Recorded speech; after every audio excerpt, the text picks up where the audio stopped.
Please remember to like this video, comment down below, subscribe to the channel if you haven't already, and share this video. Also, in the description of this video, you can find my compiled link. Through there, you can find my YouTube channel, Patreon, email, Your Playmat affiliate link, TCG Player affiliate link, Discord, Twitter, TikTok, and Non-Magic the Gathering YouTube channel, the CJ. Thank you for watching. How's it going, everybody? CJ here, back with another video. We're doing a first thought today. This first thoughts is on Go-Shintai of Life's Origin. Very cool card here. If you wanted to build shrines, this is your commander. It lets you reanimate your shrines. It makes you tokens whenever you play a shrine. This card's great. And those tokens have to be enchantment creature tokens, which is really nice because it triggers a lot of the other stuff that gets triggered in this deck when you play shrine. So, very synergistic stuff. Very exciting card. One thing I wanted to let people know, because there's been a lot of confusion. So, the type line for this commander says Legendary Enchantment Creature Shrine. Shrine is an enchantment type, not a creature type. This card has no creature type, probably because they couldn't fit it because there wasn't enough space. But anything that has to do with creature types won't work with this commander. Like Path of Ancestry, if you play one of the other Go-Shintai cards, it will not let you scry because Shrine is not a creature type. They do not share a creature type because neither of them have a creature type. Just so you know. Now, we're hopping into this. The categories I'll be talking about are all the shrines, of course. Next up, after that is going to be enchantresses, and then other cards that trigger when you play enchantments. And then we have some ways to recur your enchantments, or additional ways I should say. Some good enchantments to fill out the rest of the deck, and a bunch of one-off cards. And we're just going to hop straight into this. Shrines. So, the most recent set of shrines are the Go-Shintais, including Go-Shintai of Shared Purpose, Lost Wisdom, Hidden Cruelty, Ancient Wars, and Boundless Vigor. Those are all from Kamigawa and Dynasty. Very cool cards.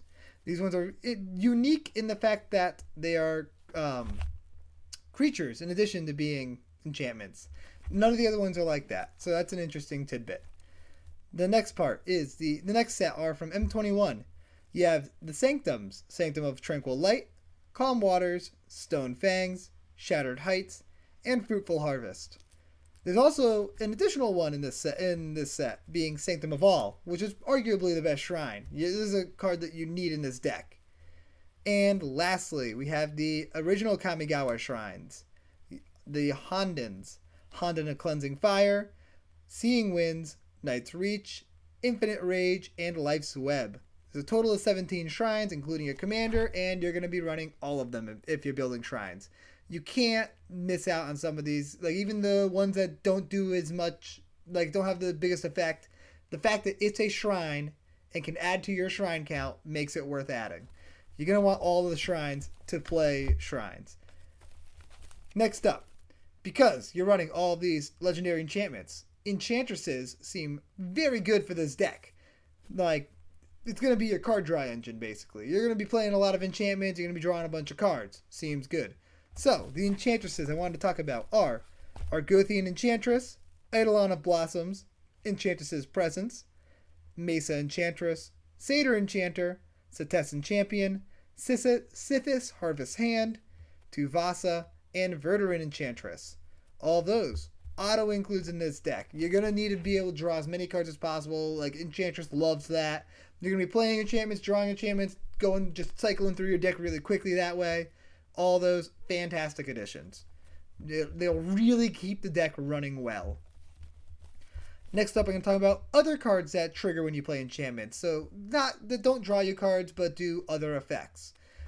We've got, in no particular order here, you've got Ancient of Erebos, Celestial Ancient, Daxos the Returned, Doomwake Giant, Grim Guardian, Herald of the Pantheon, which also makes your stuff cost less, which is really nice. Kami of Transience, same thing. Also, Starfield Mystic does the same thing. Nessian Wanderer, Protean Thaumaturge. This is a really cool deck for this card. There's not a lot of homes for it, but it could put in a lot of work here. Being able to copy your best creature and have two of them, I like that. Tatsunari, it seems really sweet. And then Underworld Coinsmith, being able to drain your opponents. Love that.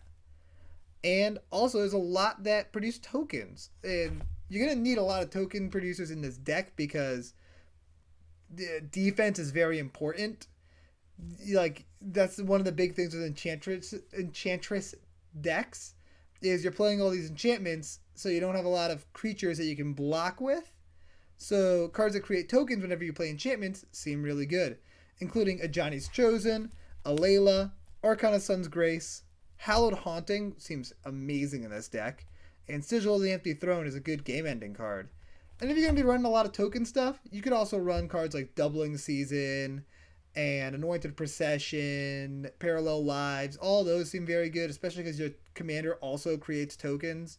So I think that's a pretty good strategy to include. The token doublers seem really nice. Next, we're going to talk about Recursion.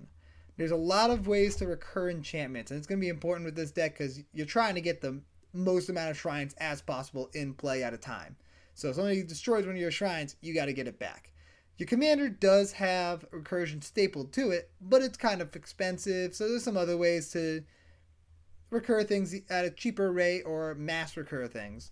And those include Silent Sentinel, Tameshi Reality Architect, Treasury Thrall, Oromancer, Crystal Chimes, Dance of the Manse, Dowsing Shaman, Gen, Arcanum Weaver. That card seems amazing in this deck, especially because of the fact that Go-Shintai of Life's Origin creates those enchantment tokens, so you can sacrifice one of those to get a real shrine or a real enchantment that's good out of your graveyard back into play. I love that.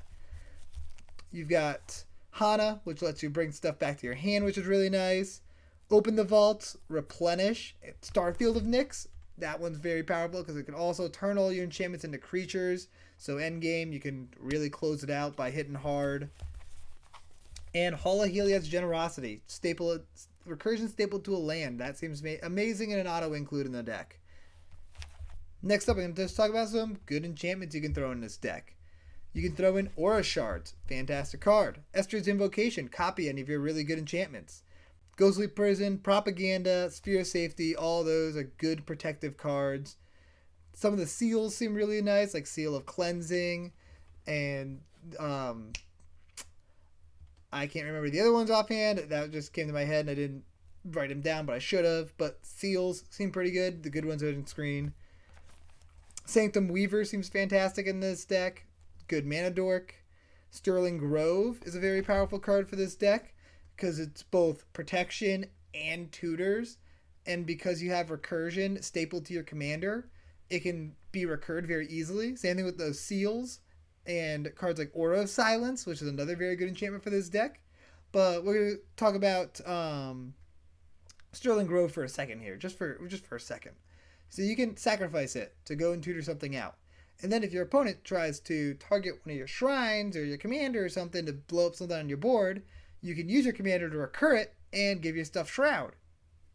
That's fantastic. It's like you can sack it to go get something, then recur it to protect your stuff, and then sack it to go get something, then recur it to protect yourself. It's awesome. Really, really, really good card there. Next we have Weaver of Harmony. Double up your trigger, get 2 things back from your graveyard. Love that. Destiny Spinner. Make your stuff uncounterable. Good, just very good utility there. And then also, it can close the game out by making some big lands. Juka Naturalist. Cost reduction on an enchantment creature. Seems good. Corsair Crew Fix is nice. Elcian of Life's Bounty. Similar to Sterling Grove. Just not quite as good. But it is on a creature, which is nice. Caliphate. Just gives your stuff ward. Clothis is a good graveyard hate card. Smothering Tithe and Rhystic Study are just both generic, very powerful enchantments, so why not include them? Privileged Position and Mirari's Wake are in a similar boat. Karmic Justice is a good protection card. Greater Oromancy is a great protection card. Mirror Maid is really cool, being able to copy something. And that is everything I have for just good enchantments to tag it, to staple into this deck, just to fill it out the rest of the way. And now for the one-off cards. We got a lot of one-off cards to mention here. Extinguish All Hope. Very good board wipe because it's oftentimes going to be a one-sided board wipe. You have your ramp package of cards. A ramp package that's based around enchantments. So that way you get synergies. So cards like Fertile Ground, Dried of Elysian Grove, Trace of Abundance, Wild Growth, Omen of the Wild Hunt, and Utopia Sprawl all seem fantastic. They trigger your enchantresses, they trigger your enchantment triggering stuff, and they ramp you. Better cards than having Cultivate Ukadamas reach in your deck just because they synergize a lot. Calyx seems like a very powerful card in this deck, being able to Banishing Light stuff. And speaking of Banishing Light stuff, your removal package should probably include a lot of enchantments like Banishing Light. Also, Kenris Transformation, Darksteel Mutation, Oubliette, Imprison in the Moon, Song of the Dryads, and the Kami War all seem pretty fantastic. You have other ways to tutor out enchantments from your deck into play or into your hand, including Zerda the Enchanter, Idyllic Tutor, Enlightened Tutor, Sisay, and Sisay Weatherlight Captain, and Captain Sisay. Both are fantastic because all your shrines are legendary, so why not? Moonblessed Cleric is pretty good, and Academy Rector. Awesome cards there. Then some extra card draw cards. Femerif Enchantress. It's an interesting card. It's very different than most enchantresses because it triggers when your enchantments die or go to the graveyard. So that's interesting. And with this commander and having so many enchantment creatures, it could work really well. So I think it's a worthwhile card to add in. Along with Rite of Harmony and Reki, History of Kamigawa. All your shrines are legendary, so Reki works really well there. Paradox Haze and Sphinx of the Second Sun give you extra upkeeps, and your shrines all trigger on upkeep, so that seems pretty amazing. Gigantha could be an interesting companion for this deck. I mean, if not as a companion, then in the 99 it's nice because you can tap Gigantha to pay for the entirety of Life's Origin's ability. So it's just very good synergy there. It works really well together. As a companion, it will cut you off on some very good cards, but it could be worthwhile, and it could just make for a more interesting build. Seedborn Muse seems like a no-brainer in this deck. Untap everything, being able so you can activate Go-Shintai of Life's Origin on every turn. Amazing. And then Honor-Worn Shaku seems pretty cool in this deck. Again, everything's legendary. Turn your shrines into mana dorks. Love that.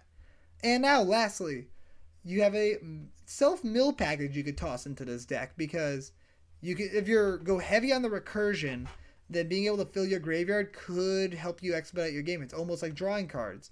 So if you mill some shrines, you can reanimate them. Seems good.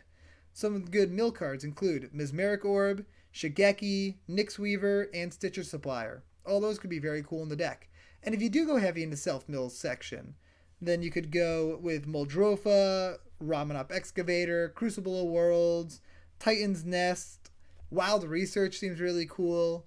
All that could be very good, especially if you go heavy in the self-mill. But Wild Research kind of works both ways. Wild Research just works really well if you go heavy in Recursion. And that is everything I have for Go-Shintai of Life's Origin. I hope you guys enjoyed this video, and I will see you next time. Peace out, everybody.